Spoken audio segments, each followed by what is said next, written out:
BJP BJP BJP जिंदाबाद जिंदाबाद जिंदाबाद बीजेपी बीजेपी बीजेपी जिंदाबाद जिंदाबाद जिंदाबाद भारत माता की जय भारत माता की जय भारत माता की जय।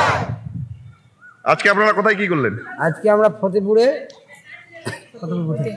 বুথে সবাই মিলে 70টা পরিবারে যোগদান দিলাম, জয়েন করলাম। কিসে? বিজেপি প্রধানের হাত ধরে। আপনার নাম? প্রদীপ সরকার। আজকে আমরা ফতেপুর বুথে আমাদের এখানে 70টি পরিবার ভারতীয় জনতা পার্টিতে যোগদান করলেন।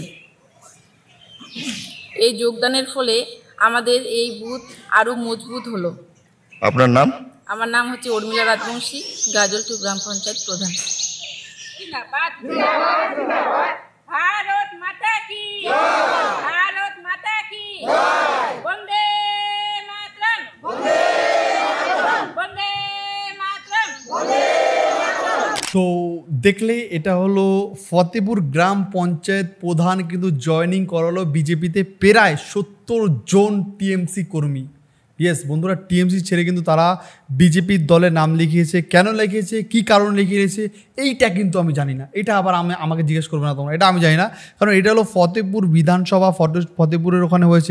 এখানে লেখা আছে যে 26শে ভোটের আগে ভাঙন শাসক দলের মালদা গাজলের 70টি পরিবার যোগ দিল বিজেপিতে। দেখেছো, 70টি পরিবার কিন্তু বিজেপিতে যোগ দিল। দেখো, আমি কিন্তু এর আগে অনেক ভিডিও দেখেছি। যারা আমার ভিডিও প্রতিনিয়ত দেখো তারা জানো যে এই টাইপের ভিডিও কিন্তু আমি আমার চ্যানেলে এর আগে অনেক দিয়েছি। তবে দেখো, এই ভিডিওটা তাদের থেকে একটু ডিফারেন্ট। কেন ডিফারেন্ট? দেখো, এই সময় এমন একটা সময় অনেক দিন আমরা না এরকম টাইপের খোঁজ খবর পাচ্ছিলাম না যে শাসক দল ছেড়ে জয়েনিং হচ্ছে, মানে বিজেপিতে এরকম টাইপের পাচ্ছিলাম। হট করে দেখি এরকম একটা খোঁজখবর পাওয়া গেছে যে শাসক দল থেকে আবার জয়েনিং হচ্ছে, শাসক দল আবার ভাঙন হচ্ছে, ভাঙন হয়ে সেটা কিন্তু বিজেপিতে যোগদান করছে। দেখো, আমার কোথাও পার্সোনালি মনে হয়, দেখো এই যে হচ্ছে না রাজ্যে অভয়াকাণ্ড, তারপরে আবার এই রিসেন্টলি 2 দিন আগে একটা নার্সের সঙ্গে সেম টু সেম ঘটনা হলো, তোমরা নিশ্চয়ই দেখেছো। এটা আমার আলাদাভাবে কিছু বলতে হবে না। তারপরে আমাদের এই রাজ্যে যে হচ্ছে যে বেঙ্গল ফাইলস বলে একটা সিনেমা আসছে, সেটা বন্ধ করার জন্য রাজ্য সরকার অনেক কিছু করছে। তারপরে জানি না তারা এখনও বন্ধ করতে পারছে কি পারবে, এটা আমার জানা নেই। ট্রেলার লঞ্চ অলরেডি হয়ে গেছে, তারা কিছু করতে পারেনি, চেষ্টা করেছিল অনেক কিছু করার, বাট ট্রেলার লঞ্চটা কিন্তু অলরেডি হয়ে গেছে। এবার ঠিক এইরকমভাবে হয়তো সিনেমাটাও হয়তো লঞ্চ হয়ে যেতে পারে, আমি জানি না। তো যাই হোক, এবার আমি বলছি, দেখো এইখানে যে বিজেপিতে যে জয়েনিং সভাটা করছে, এইখানের আমি এর আগের কিছু বক্তব্য আমি দেখেছি।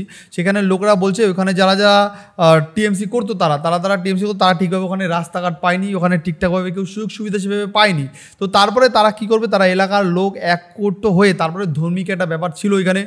তো সেখানকার লোক এক হয়ে তারা মনে করলো যে না, এখন আমরা আর এই দলে থাকবো না, বা এই দলে এখন আর থাকার ইচ্ছে না। দেখো, একটা হয় না, মানুষের টেস্ট চেঞ্জ হয়েছে কোথাও দিয়ে, জানি এক টেস্ট তো থাকে না সারা জীবন, কোথাও না কোথাও দিন, মানে কিছু না কিছু দিন পরে বা 2 বছর 3 বছর পরে মানুষের না টেস্ট চেঞ্জ হয় ভাই, এটা একদম 100% সত্যি কথা।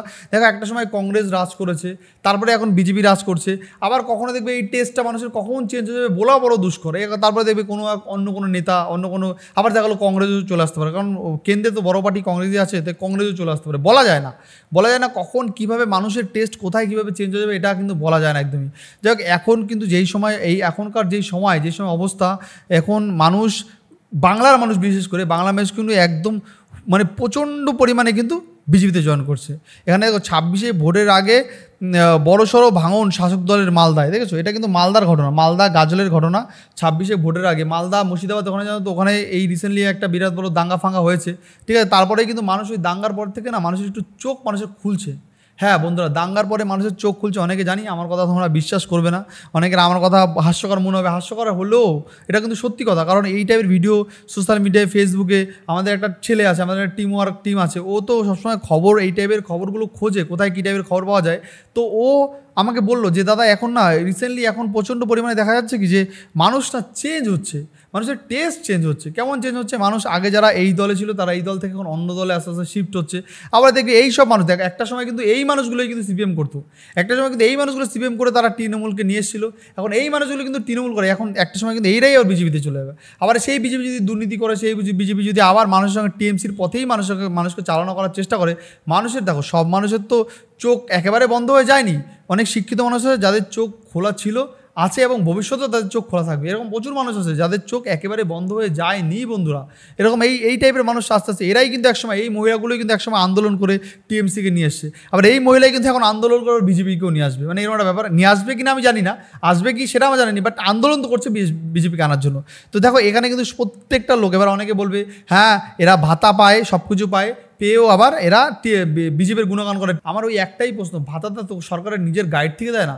সরকারটা কিন্তু তার নিজের গাইডের, কিন্তু ভাতাটা তার নিজের গাইডের না। ভাতাটা আমাদের মতন নর্মাল লোক, আমাদের মতন যারা ভ্যান চালায়, রিক্সা চালায়, তারপরে পানের দোকান, সবজির দোকান, আলুর দোকান, যারা যারা যেই কাজ করে, ঠিক আছে, সবার কাছ থেকে কিন্তু তারা 1 টাকা 2 টাকা করে তুলে তারপরে সেই টাকা দিয়ে ভাতা। এবার তোমরা বলবে 1 টাকা 2 টাকা করে তো সরকার কোনোদিন তোলে না। হ্যাঁ বন্ধুরা, তোমরা যে বাড়িতে চাল, ডাল, আলু, তেল, নুন যেগুলো খাও সেগুলোর প্রতি সরকার একটা ট্যাক্স বসায়। এবার তুমি বলবে যে হ্যাঁ আমি তো জানি না। না না, তুমি জানো না, তুমি তোমার জানতে হবে না, তুমি বুঝতেই পারবে না। তোমরা একটা কথা এক্সাম্পল দিই, 5 টাকা দিয়ে তোমরা একটা কুরকুরে কিনবে, নিয়ে আসবে 5 টাকা করে, এত বড় একটা প্যাকেটটা খুলবে দেখবে এইটুখানি জিনিস আছে ভিতরে, কিন্তু এই 5 টাকার কুরকুরের মধ্যে যোগালে 2 টাকার মাল ওই ভিতরে থাকে, বুঝতে পারবে, 2 টাকার কুরকুরে থাকে।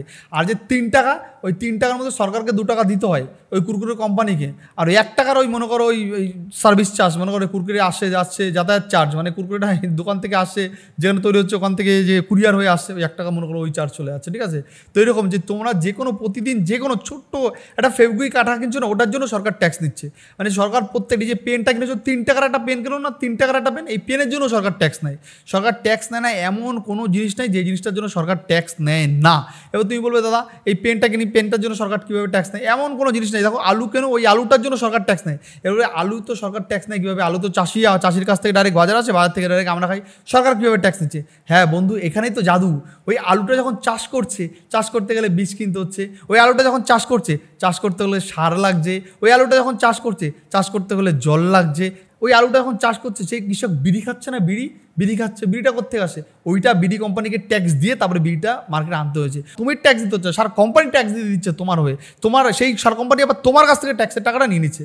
মনে করো সারের দাম মনে করো 20 টাকা কেজি, সেই সারটা সরকারের ট্যাক্স দিয়ে সেই সারটা কেজিতে দাঁড়ায় 40 টাকা।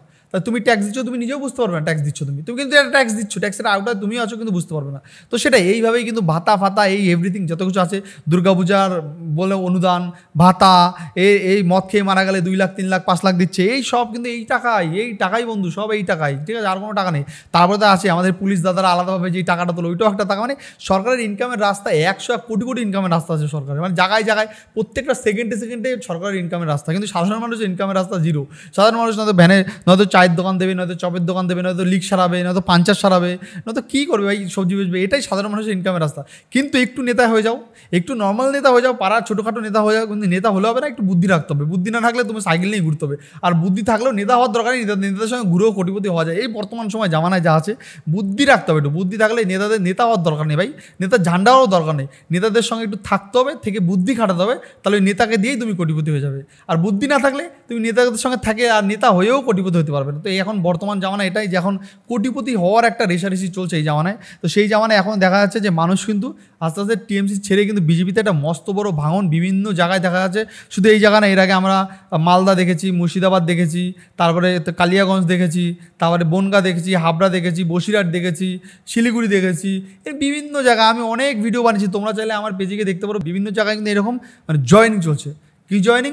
সিপিএম এবং তৃণমূল ছেড়ে মানুষ কিন্তু এই মুহূর্তে এখন যে বর্তমান সময়ের পরিস্থিতি বিজেপিতে জয়েন করছে। কেন? উপায় নেই। বর্তমান সময়ে যেই পরিস্থিতি, এই পরিস্থিতিতে সিপিএম একদমই ভেঙে পড়া দল, যেই দলটা এখন মোটামুটি ওদের অস্তিত্ব খুবই কম, ঠিক আছে। এখন বর্তমানে বিরোধী দল হিসেবে বিজেপিকেই ধরা যায় বা ধরি আমরা, তো সেই জায়গায় বিজেপি আছে, আর দিকে টিএমসি তো শাসক দলই আছে। তো যাই হোক বন্ধুরা, আজকে তো ভিডিওটা এখানেই শেষ করি নাকি? ভিডিওটা কেমন লাগলো সেটা অবশ্যই তোমরা কমেন্ট বক্সে জানিও। আজকের এই ভিডিওতে আমি লাইকটাকে রাখছি মাত্র 300 লাইক আর 100 কমেন্ট। তো তোমরা খুব তাড়াতাড়ি এই ভিডিওতে 300 লাইক আর 100 কমেন্টের গণ্ডিটা পার করো। নেক্সট আবার খুব তাড়াতাড়ি অন্য কোনো পর্ব, অন্য কোনো টপিকে তোমাদের সঙ্গে দেখা হচ্ছে। আজকে এখানে শেষ করছি। Bye bye.